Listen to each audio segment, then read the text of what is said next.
Hi class. So we're on to the second video of our appendicular skeleton. Quick review. Remember, the axial skeleton includes the skull, the vertebral column, including that sacrum, the thoracic cage, which is the ribs and the sternum. That was the axial skeleton. We're done with that. Appendicular skeleton are the rest of the bones. They include the girdles that attach our limbs to our axial skeleton. So always remember the girdles are part of the appendicular skeleton. So appendicular, we're talking about the appendages are limbs and their girdles that attach them to the axial skeleton. Quick review. When we were doing the upper pectoral girdle, remember the pectoral girdle was made up of two bones, the clavicles, one on each side, and the scapulae, right and left scapula. The only bone of the pectoral girdle that actually is connecting our upper extremity to the axial skeleton directly is the clavicle. It is the clavicle that is connected to the axial skeleton in the sternum, specifically at the clavicular notch of the manubrium. Remember that? And this is the sternal end of the clavicle. This is the acromial end of the clavicle. The acromial end of the clavicle, remember, is attaching to the acromial end, right here, the acromial process of the scapula. So they are telling you where they are going. And when we look at the scapula on the back, always know this big spine, the scapular spine, or the spine of the scapula, is always on the back side. The spine of the scapula will flare out to form that acromial process, aka the acromion of the scapula. This is always the vertebral border next to the vertebral column. This is the axillary border next to the axilla, the armpit right here. This is where you have the glenoid cavity that is going to be holding the bone of our upper arm. The humerus is what we're going to look at next. So we're going to be looking at the humerus. So we're going to start with the first bone of our arm. This is the humerus. So let's kind of look a little bit closer here. What I want you to notice right away is this top part of the humerus. This is called the head of the humerus. It's a nice round ball. Looks like a nice round ball on the top here. This is called the head of the humerus. This is covered with articular cartilage. It is articulating within that glenoid fossa of the scapula. When we learn about joints, this is going to be considered a ball and socket joint. But this head of the humerus, always remember, is medial. This is pointing inward. This is the medial side of the humerus. This is going to be the lateral side of the humerus. Why is that important? Because there is a projection down in here, right here, called the medial epicondyle. Oops, let me get this back down here.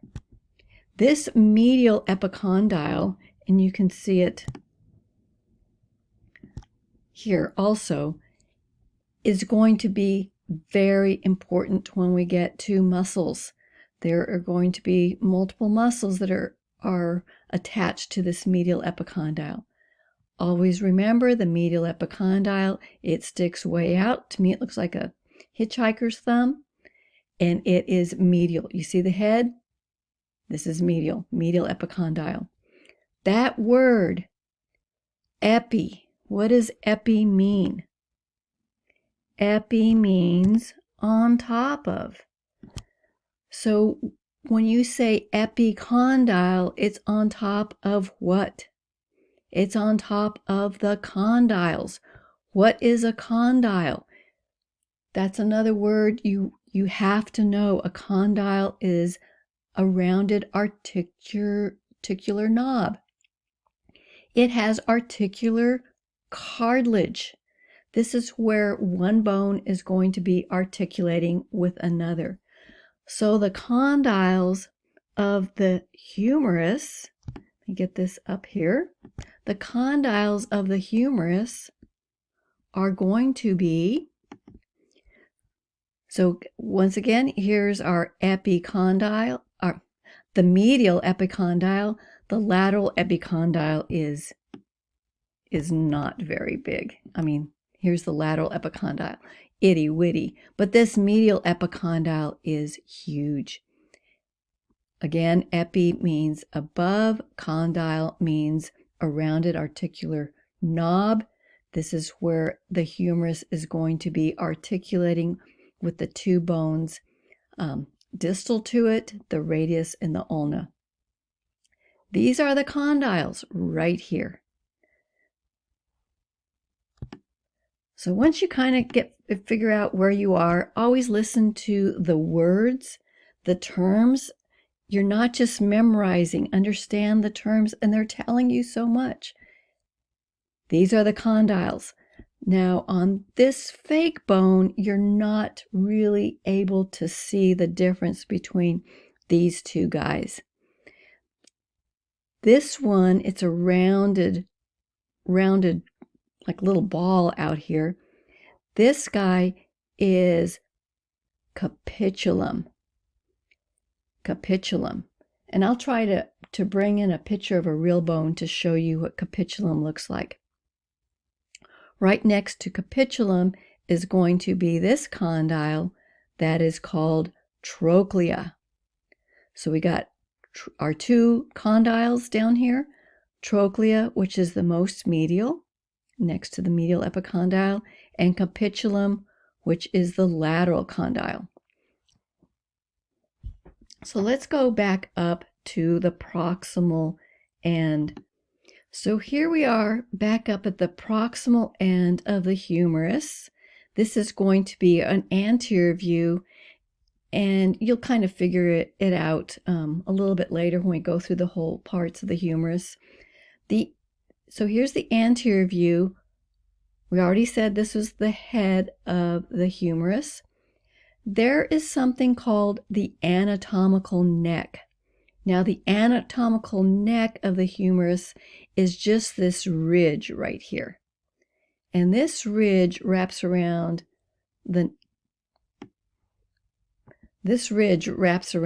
all the way. I mean, this is just going completely around the head of the humerus. That is the anatomical neck.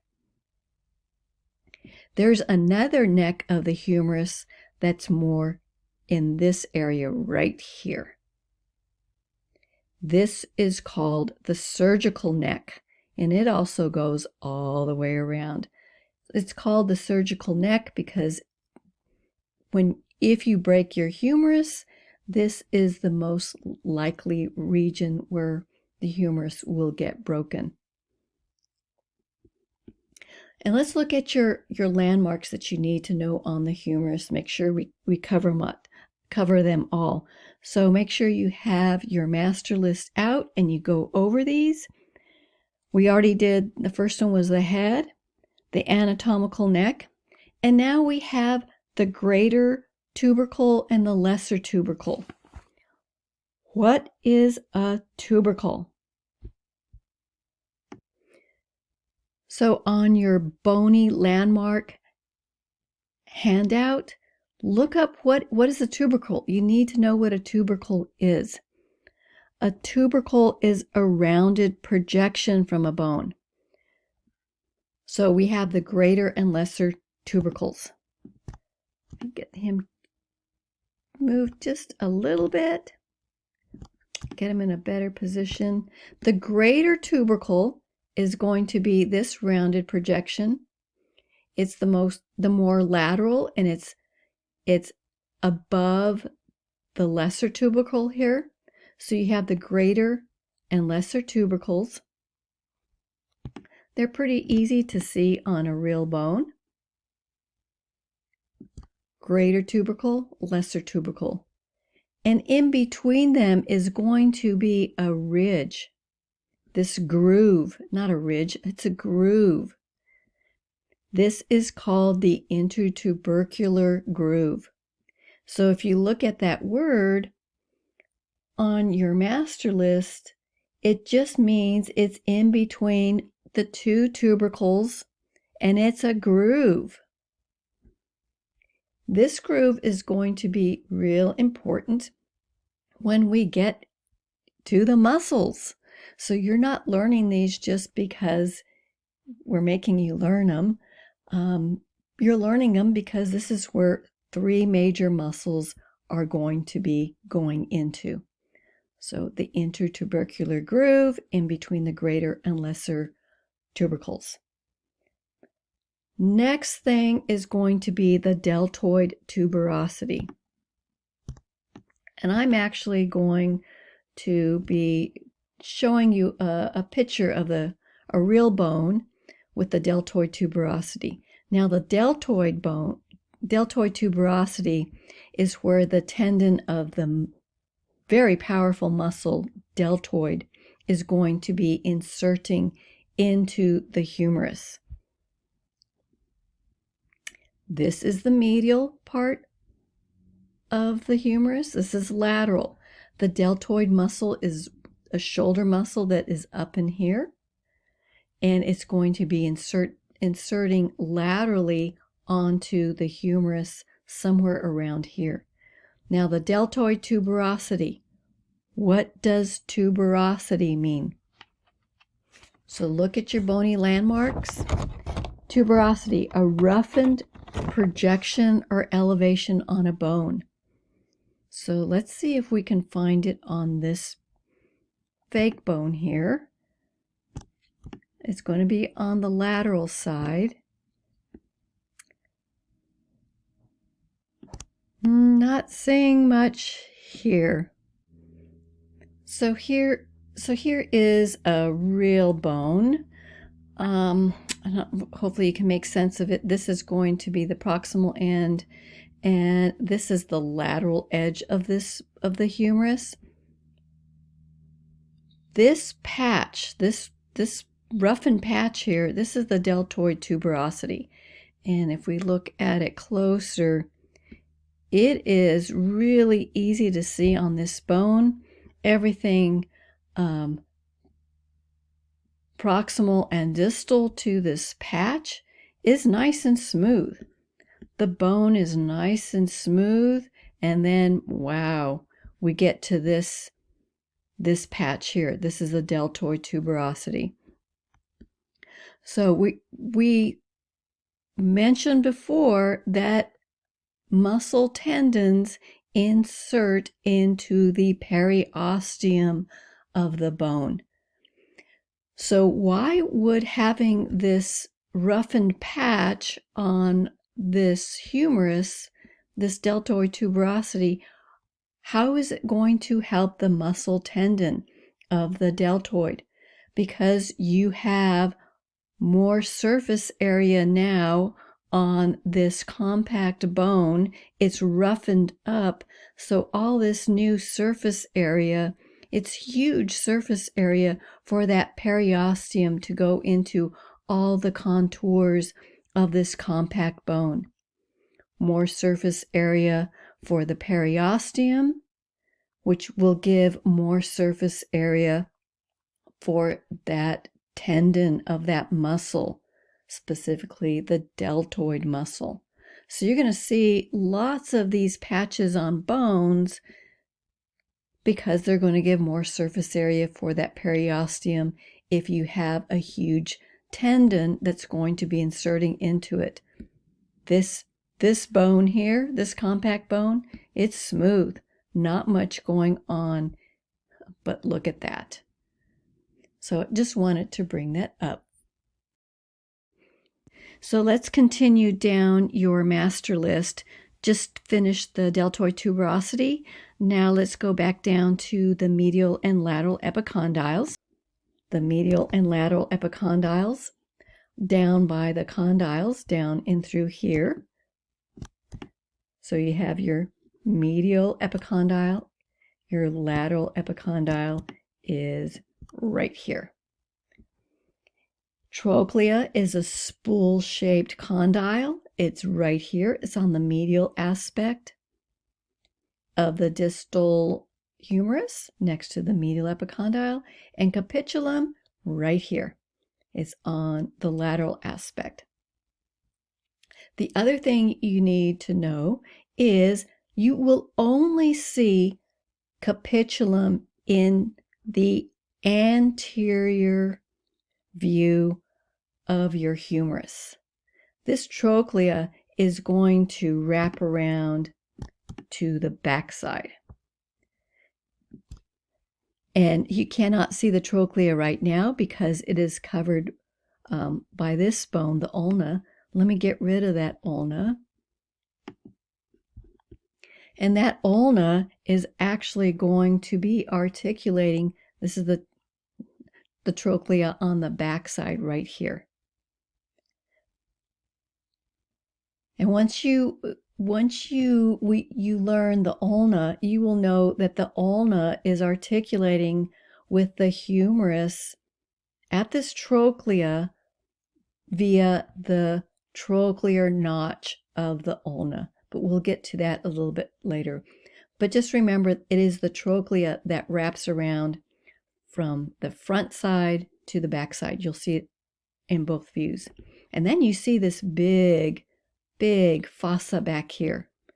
This is called the olecranon fossa. You pick up a humerus, the bone, and you see this huge olecranon fossa, you know this is the posterior aspect of the humerus. Let's put the ulna back on. So here we have, this is the ulna, one of the forearm bones that you'll be learning next. This ulna, this part of the ulna is called the olecranon. So this olecranon, it is fitting into the top portion, is actually fitting into the olecranon fossa of the humerus. So these terms all make sense when you're trying to figure out, why are they calling this the olecranon back in here? This is fitting into the olecranon fossa of the humerus. Here is the trochlear notch of the ulna. It is wrapping around the trochlea of the humerus. So you can see it going around the trochlea of the humerus. When you bend your elbow, this is going to be gliding around the trochlea. It's going to go up and down. When we get to the ulna, this little projection right here is called the coronoid process of the ulna. And when you bend your elbow, that coronoid process is going to be going into this little fossa. This little fossa right above the trochlea is the coronoid fossa of the humerus. What's a fossa again? A shallow depression. So once you get down in here, it sounds kind of gnarly, but they're telling you so much. So much. So coronoid fossa, that is where the coronoid process of the ulna is going to be going into when your elbow is completely bent. The capitulum is going to be, let me see if I can, is going to be articulating with this bone. This is the radius. It's going to be articulating with the head of the radius down in here. So just remember, here are the condyles, the trochlea you see on the anterior and posterior aspect of the humerus. Capitulum is only seen in the anterior view of the humerus. I just wanted to bring in the real bone, the real humerus, a real bone, and just to show you the detail that you're going to see on real bones. Here is the anterior aspect of the distal end of the humerus. How do you know? Well, here is the capitulum. We see the capitulum here, and you can actually see it looks like a nice round knob, pretty easy to see. And here is trochlea. So the capitulum is here. Trochlea is all in through here. This is going to be the medial epicondyle, huge. The lateral epicondyle, small. Remember, right above trochlea is this fossa. What is this fossa? The coronoid fossa. So this is anterior view. You only see capitulum in the anterior view.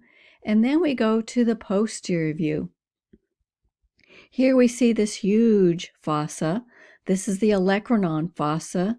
Again, here is trochlea coming from the front all the way to the back side. This is trochlea. Trochlea you see on the back side.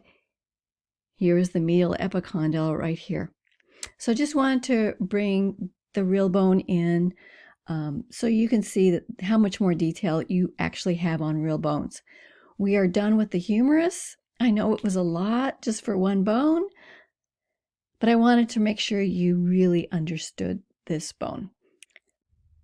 So I think we got through all the landmarks you need to know on your master list of the humerus.